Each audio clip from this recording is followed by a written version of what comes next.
नमस्कार बच्चों, मैं दिव्येश वर्मा, प्रिंसिपल सद्भावना कॉलेज। जो हम आज आपको पढ़ाएंगे वो हमारा सेकंड टॉपिक है और सेकंड यूनिट है हमारी फार्माकोग्नोसी की। उसमें हम आज पढ़ेंगे कि क्रूड ड्रग के बारे में, ऑर्गेनाइज्ड और अनऑर्गेनाइज्ड ड्रग के बारे में, और अगर किसी ड्रग को हमने फार्माकोग्नोसी लैंग्वेज में लिखना है तो उसको हम पूरा डिटेल में लिखेंगे। वो इस टॉपिक को मैंने दो पार्ट्स में डिवाइड किया है। आज हम फर्स्ट पार्ट करेंगे तो जो मैंने बता दिया, और सेकंड पार्ट जो है उसकी मॉर्फोलॉजिकल और उसकी जो क्लासिफिकेशंस वगैरह हैं वो हम सेकंड टॉपिक में उसको कवर करेंगे।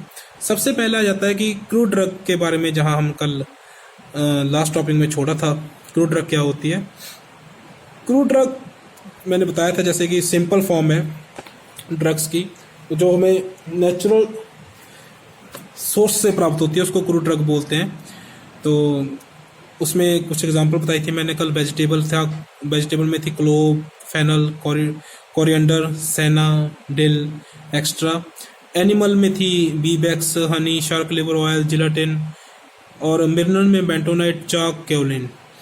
तो ये तो हमारा क्रूड ड्रग वाला सेक्शन कंप्लीट हो गया। उसके बाद आता है कि ड्रग्स दो तरह की होती हैं। एक होता है कि ऑर्गेनाइज्ड ड्रग्स, एक अनऑर्गेनाइज्ड ड्रग्स। ऑर्गेनाइज्ड ड्रग्स वो ड्रग्स होती हैं जो हमें प्लांट से या एनिमल से डायरेक्ट मिलती हैं, जहाँ वो पूरा प्लांट भी हो सकता है, ठीक है। और उसको जो हम आइडेंटिफाई करते हैं वो मॉर्फोलॉजिकल कैरेक्टर से करते हैं। उनका एक सेलुलर स्ट्रक्चर होता है खुद का, और जैसे डिजिटलिस हो गया, सिनकोना बार्क होगी, बेल फ्रूट हो गया, और एफेड्रा हो गया। ये सारी ऑर्गेनाइज्ड ड्रग्स की एग्जांपल है। अनऑर्गेनाइज्ड ड्रग्स में क्या आ जाता है कि अनऑर्गेनाइज्ड ड्रग्स होती है कि वो पार्ट होता है प्लांट का, ठीक है, वो प्लांट का पार्ट होता है बट वो डायरेक्ट हमें प्लांट से नहीं मिलता, वो प्रोडक्ट होता है प्लांट का, ठीक है। जैसे कि मैं एग्जांपल देता हूँ आपको कि जैसे अकेशिया देखा आपने, वो जिसको शीशम बोलते हैं और पंजाबी में बोलते हैं किक्कर, उसमें से एक गम सी निकलती रहती है। अगर उसको हम एज ए मेडिसिन यूज करते हैं तो हम उसको अनऑर्गेनाइज्ड ड्रग्स बोलेंगे, तो उसको बोलेंगे गम अकेशिया, ठीक। तो अनऑर्गेनाइज्ड पे हम आते हैं कि these are product of plant and animal, they do not have well defined morphological characters, उसमें कोई मॉर्फोलॉजिकल कैरेक्टर नहीं होता, and they do not have any cellular structure, उसमें कोई सेलुलर स्ट्रक्चर भी नहीं होता। तो इसकी एग्जांपल आ जाएगी अगार, जिलेटिन, हनी, बेंजोइन, गम अकेशिया, एस्पोटिडा। ये सारी इसकी एग्जांपल थी अनऑर्गेनाइज्ड ड्रग की। अभी हम जो नेक्स्ट टॉपिक है वो हमारा है फार्माकोग्नोस्टिकल स्कीम। अगर हम किसी मेडिसिन के बारे में लिखना है, मान लीजिए किसी के बारे में हमने लिखना है, तो उसमें हम क्या लिखेंगे? सब शुरू कहाँ से करेंगे? शुरू होता है जी बायोलॉजिकल सोर्स से। वो हम जो मेडिसिन के बारे में हम लिख रहे हैं वो कहाँ से हमारे पास अवेलेबल हो रही है, उसकी फैमिली क्या है, वो कौन से प्लांट से आ रही है हमारे पास, तो उसको बोलते हैं बायोलॉजिकल सोर्स। उसके बाद है जियोग्राफिकल डिस्ट्रीब्यूशन, भी कौन कौन से एरिया से वो हमारे पास पहुंच रही है, कौन कौन से एरिया से हमारे पास वो ड्रग आ रही है, उसको बोलते हैं जी जियोग्राफिकल सोर्स।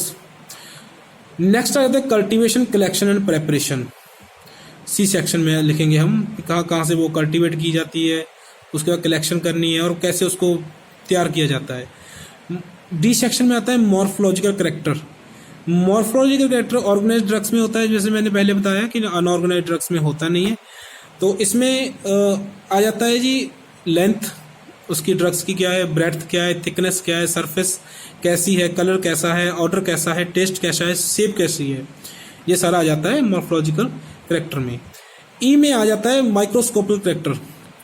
जो कैरेक्टर्स हम किसी मेडिसिन के नंगी आंखों से नहीं दे सकते, माइक्रोस्कोपी से देख सकते हैं सिर्फ, उसको माइक्रोस्कोपिक कैरेक्टर बोलते हैं।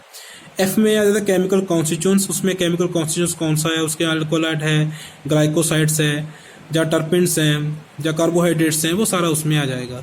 उसके बाद जी सेक्शन में आता है यूजेस क्या है उस ड्रग्स के, कौन सी उसमें यूज़ किया जाता है वो। देन उसके बाद सब कॉन्स्टिट्यूएंट्स कौन से हैं, कि कुछ क्या होता है कि उसमें सब कॉन्स्टिट्यूएंट क्या होता है, कुछ चीज़ों की जगह कौन सी चीज़ें उसमें आ सकती हैं, और अदर्स। अडल्ट्रेंट्स होता है कि मिक्सिंग तो नहीं कोई कर रहा है उसमें से, अगर मिक्सिंग हो रही है तो किस चीज़ की मिक्सिंग होगी। देन उसके आइडेंटिफिकेशन टेस्ट आ जाते हैं, केमिकल टेस्ट आ जाते हैं। तो ये था आज हमारा टॉपिक। तो कल जो हम टॉपिक करेंगे वो होगा क्लासिफिकेशन ऑफ ड्रग्स। तो ये यूट्यूब के ऊपर भी आप जाके दिवेश वर्मा के नाम से जो हमारा पेज है उस पर देख सकते हो। अगर आपने कुछ आपके क्वारीज हैं तो हमसे आप जब मर्जी शेयर कीजिए। तो थैंक यू।